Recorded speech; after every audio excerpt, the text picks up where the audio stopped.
Well, hello. Welcome once again to Stuff and Things, where I like to talk about stuff and occasionally even things. I'm your good friend Bradley, and today is a very pleasant Sunday Stuff and Things. And on this pleasant Sunday Stuff and Things, we have many stuffs and things to talk about, including upcoming videos, things that you can look forward to on Stuff and Things and Stuff and Things Plays.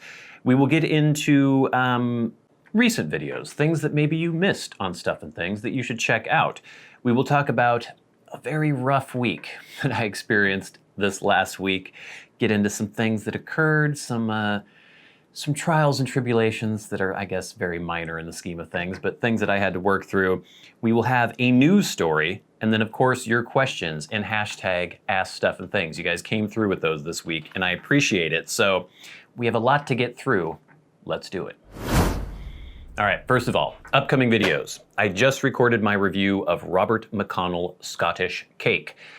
Ended up liking it a lot. I found it quite delicious. The review will be posting this Wednesday. We did the first impressions video 2 weeks ago, so I actually had 2 whole weeks to sit with this blend and see how I thought of it and see what I thought of it, and it's actually quite good. I don't want to give away the whole review, but check that out. It is posting this Wednesday at 12 p.m. Pacific Standard Time on Stuff and Things. We also are going to be talking about the Nomad journals soon. I just have too many videos that I have to get through, so I think these 2 Book of Shadows will be the next 2 reviews that we do. We'll be reviewing them together. So I think that will be not this coming week, but the week after. And then, of course, we've just got so many other things that we're going to try to get through. I have a big box opening that I still want to do soon. I think I'm going to give that its own dedicated video. So I'm trying to get all this stuff done. We also have the Valheim series continuing. Some good stuff going on in that game. Actually, really horrible stuff is happening to our good friend Kevin, but it makes for an entertaining episode, I think, or a series of entertaining episodes. So check out Valheim on Stuff and Things Plays every Monday, Wednesday, and Friday at 2 p.m. Pacific. Do it. All right, I mentioned some recent videos that you should check out. I just posted last Wednesday the 1-month update for the 9-month guitar challenge, where I am following through a course of study, trying to improve my guitar playing. I have made the dedication, or I've dedicated myself to playing guitar every single day, practicing every single day, and I've been keeping it up, and I did the 1-month check-in last week, and I don't know, if you're interested in music, if you're interested in playing instruments, even if you're not, I think it makes for pretty good entertainment, maybe. You can at least see me struggling through trying to play guitar. You do actually see some progression going on, which is, I guess, the most rewarding thing about this series so far is that, you know, me filming this, kind of exposing myself, like my level of skill is slightly daunting, but then being able to see the actual progress that I'm making month to month, at least I've so far made from the first month to the second month, it's actually really cool, and I'm hoping by the end of this series, after 9 months, I guess the last episode will be after 10 months have gone by. I'm really looking forward to seeing a major change and being able to really put my finger on, okay, I've improved this, I've improved that. So I think that video is fun, and I think that series is fun. You should check it out. And then the what episode was it? I think it was the episode that posted this last Friday on Stuff and Things Plays in the Valheim series. It's called Kevin Has a Very Bad Day. It is, this game is ridiculous. It's very fun, but it's also quite frustrating at times. And that episode in particular is just a perfect encapsulation of what makes this game so fun and so frustrating and so pull your hair out, maddening at times. It's a really fun episode. You should check that out as well. All right.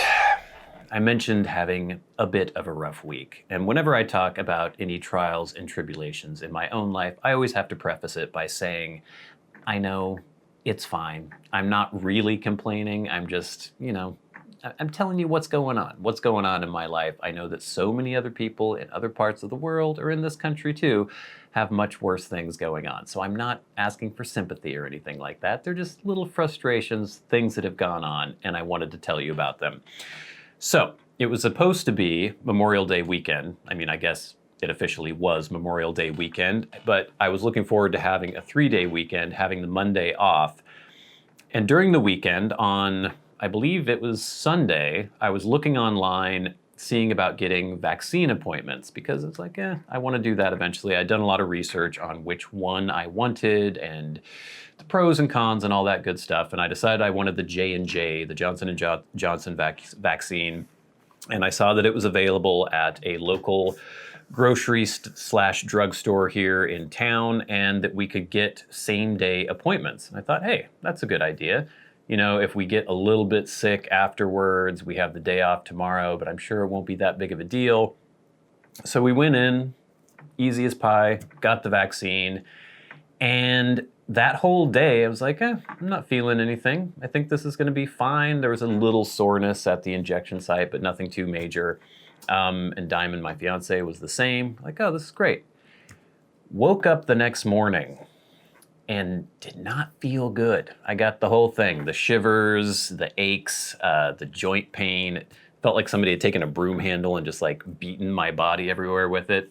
And again, it's not like horrible, but it was enough that my Monday off that I was looking forward to so much was basically just spent with me like shivering and not feeling very good. Diamond didn't feel great in the morning, but then by midday she was like, I feel fine, which is great for her, but I was just like, ugh. So then I had to work the next day on Tuesday. Luckily, it wasn't anything like too super strenuous, so I soldiered through and I worked. And then by Wednesday, hey, I felt fine. Felt totally normal, no issues whatsoever. So it was basically only like a day and a half that I didn't feel that great. So on, by itself, that's not that huge of a deal. The only other thing, well, not the only other thing, the other thing that was going on that week is that it was very hot. So on Tuesday and Wednesday, it was very, very hot. So the heat coupled with not feeling great. Again, people always yell at me when I talk about heat because here in Bellingham, it never gets that hot. But in the apartment without air conditioning or anything, it was hovering around 83 degrees in my office. And I'm sorry, but I don't like just sitting, doing nothing, and sweating. I don't enjoy that. So that was going on while I wasn't feeling too great. And then having to work on Wednesday, we were doing something rather strenuous, and it was just sweat and grime and ugh. Not amazing, but got through it on Wednesday. That evening, I was working out. Did I tell you I work out? Yeah, I work out. And something occurred.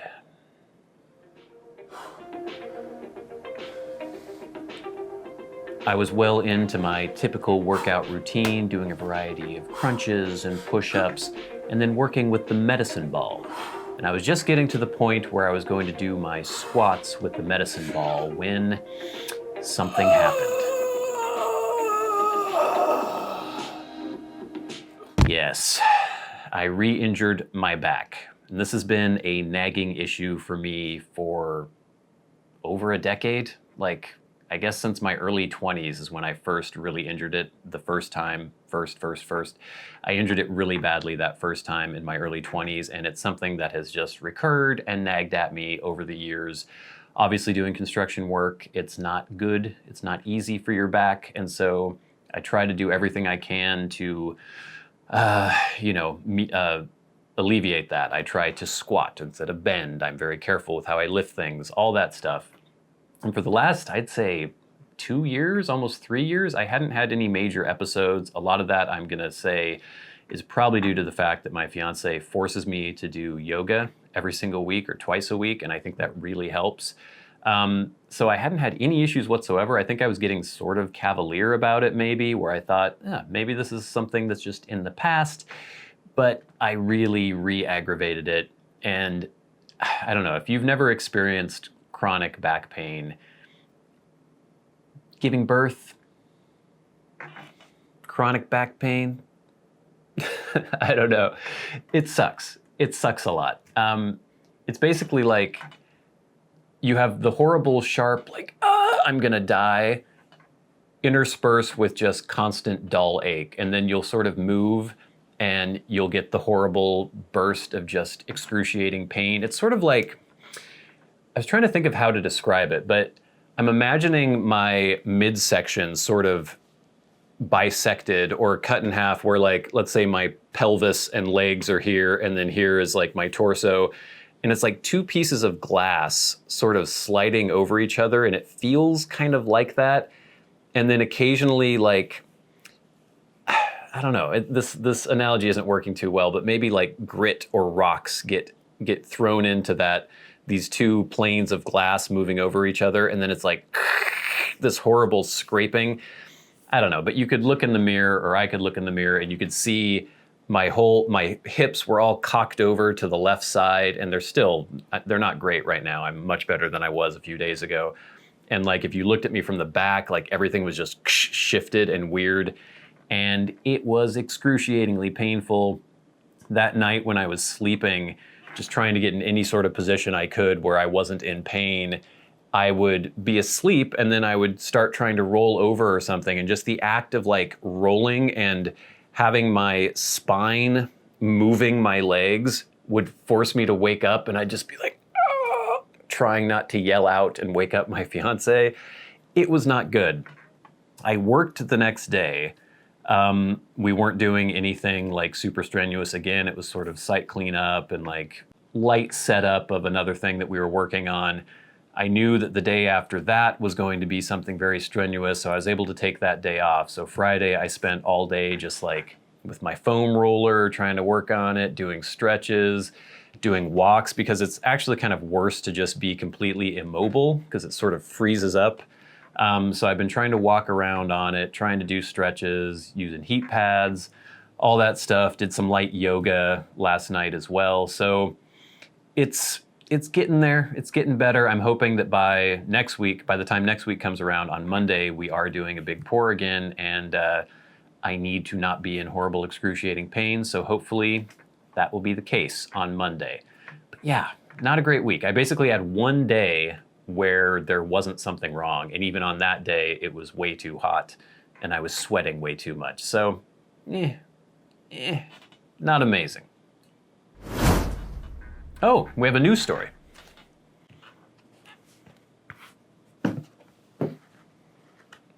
All right, I'm sure some of you have heard about all the UFO nonsense going on recently. I've touched on it a little bit, but now it's time to talk about it a little more in depth, because this government report is supposed to be coming out soon. And this is something that is gaining a little bit more traction, but I'm still kind of surprised by how, like, it's not just at the forefront of everyone's mind, because this is something that's been percolating within Western society since, I don't know, the 40s, the 50s. And it seems like there are always people who were considered crackpots who would talk about this. And I think pretty much most of them actually were crackpots. But now that we actually have government confirmation that there are things in the US airspace, I'm wondering about other countries too, but at least in US airspace that we cannot explain, I don't know. It's just strange to me that more people aren't talking about this. But we have a story from the AP by Nomad Merchant and Calvin Woodward. The headline is, quote, "There is stuff. Enduring mysteries trail U.S. report on UFOs." I'm not going to read this whole thing, but basically it's just talking about how this government report is coming out that there are multiple instances actually happening on a fairly routine basis of Navy flyers, other military personnel, seeing things in the air that to them defy the laws of physics, being able to accelerate much more quickly than should be possible, and then decelerate and change directions, submerge underwater. They see them a lot, they don't know what they are. We had Obama, I don't know when this was exactly, saying, yeah, there's things out there, we don't know what they are. We have senators, we have congresspeople asking for explanations. A lot of people are worried, I think as a lawmaker or as someone, a high up military brass, would be slightly kind of freaked out by the fact that there is technology that we don't understand in our airspace. The idea that it could possibly be the Chinese or the Russians or some other country fielding this kind of technology, and which would mean that they are extremely far in advance of what the US is capable of. I don't know. It's just interesting to me that it's not gaining more traction. The thing that occurs to me after reading all these news stories and seeing that you know, the actual report hasn't come out yet, but this has just been kind of leaked information. The government isn't saying that any of these things are aliens. They're just saying that they are technically unidentified flying objects or unidentified aerial phenomena, the UAP. So it's maybe terrestrial technology that we just don't understand, that we haven't been exposed to. Maybe some other countries are very far in advance and have these secret programs. It could be aliens. They're saying that they're not ruling that out. One thing that nobody has mentioned, and I find it kind of surprising,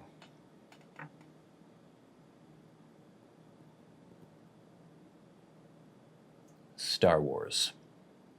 Now, the first 3 films in the trilogy, not all the other ones, the first 3 were actually documentaries. They weren't science fantasy films produced by George Lucas. They were documentaries that were beamed to our planet to show us what was happening in a galaxy far, far away. That being the case, you might wonder, why are these UFOs so small? Shouldn't they be large enough to hold human-sized people? What you don't understand is that even though those were documentary films, there's nothing to say that the people depicted in those documentaries were the same size as you and I. What we're seeing out there are tiny Millennium Falcon flying through our airspace, peopled and piloted by tiny, tiny people. And it's only a matter of time before all of this comes to light.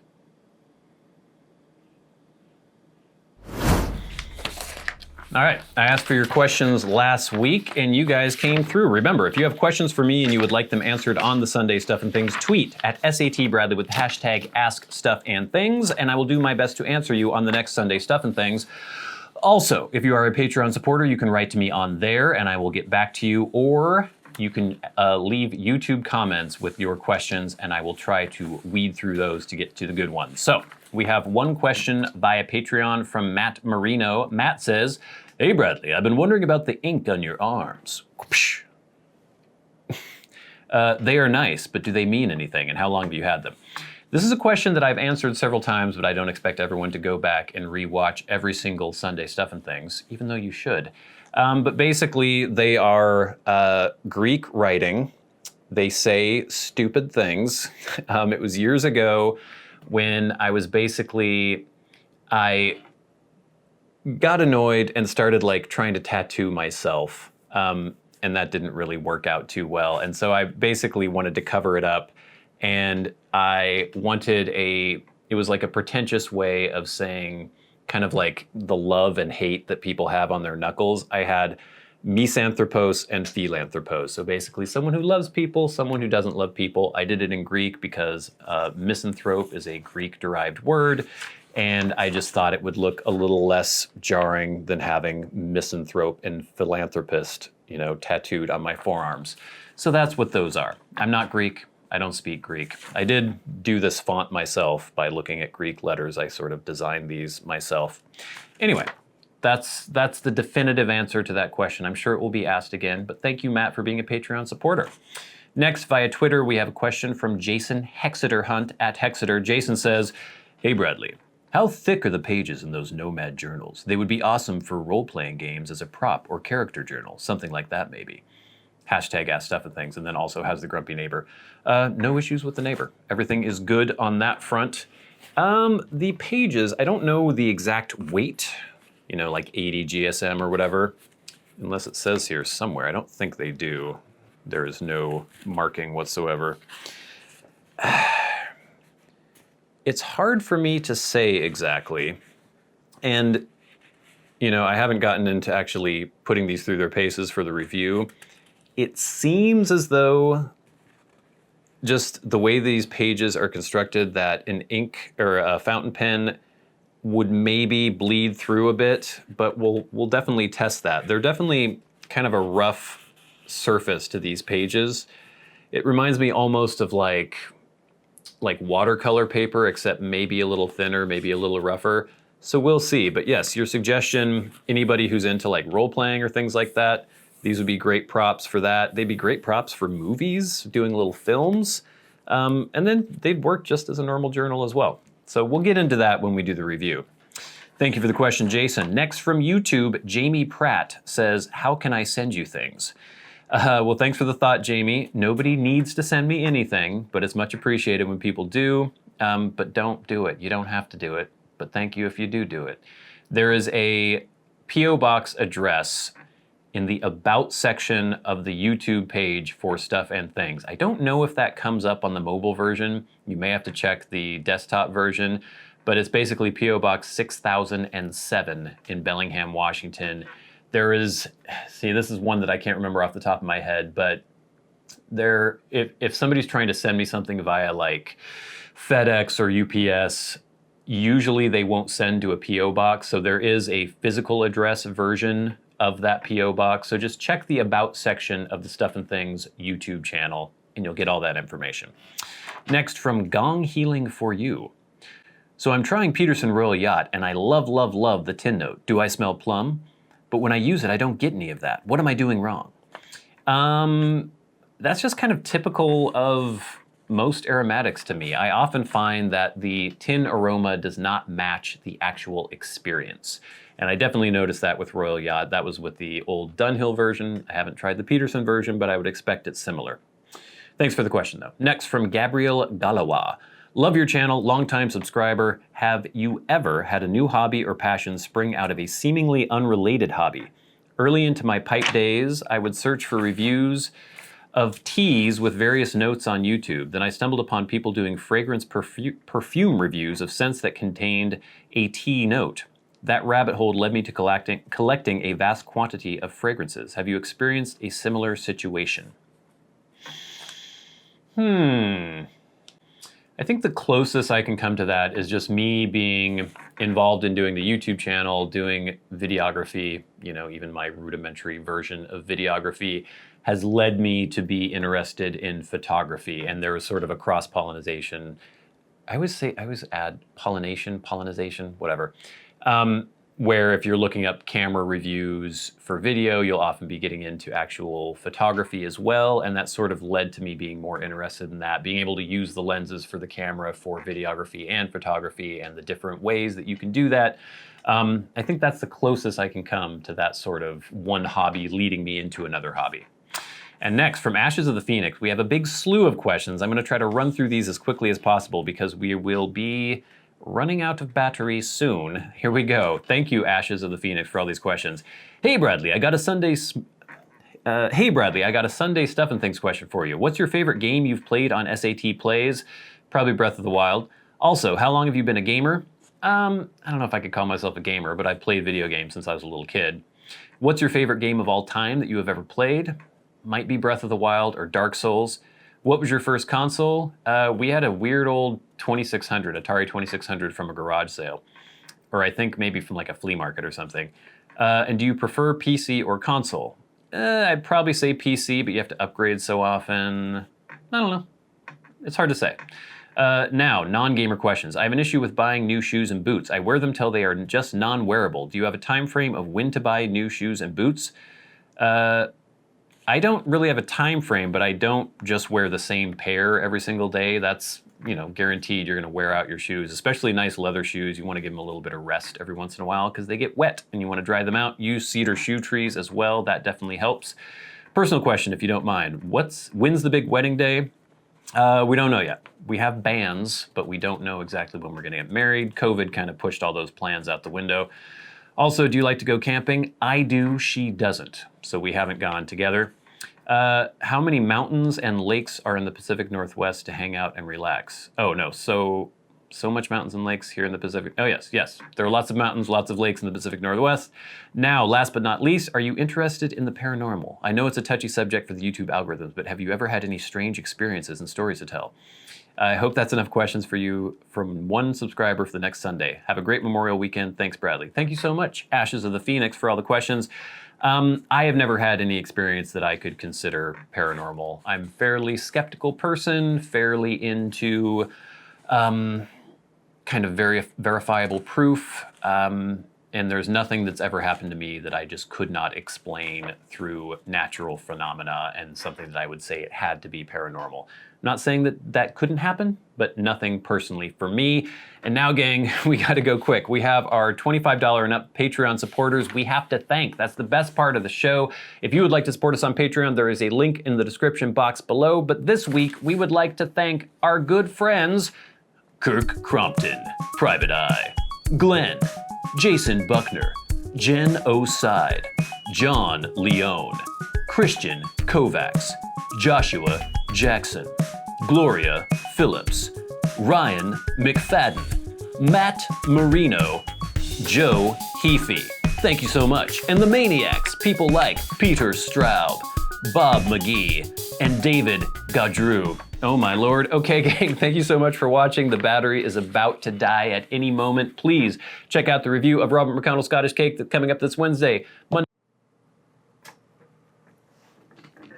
I didn't make it. I had to put another battery in. Monday, Wednesday, Friday, we have the Valheim series continuing. Good things, well actually horrible things are happening to Kevin, but they are good things for you, the viewer. It is quite entertaining.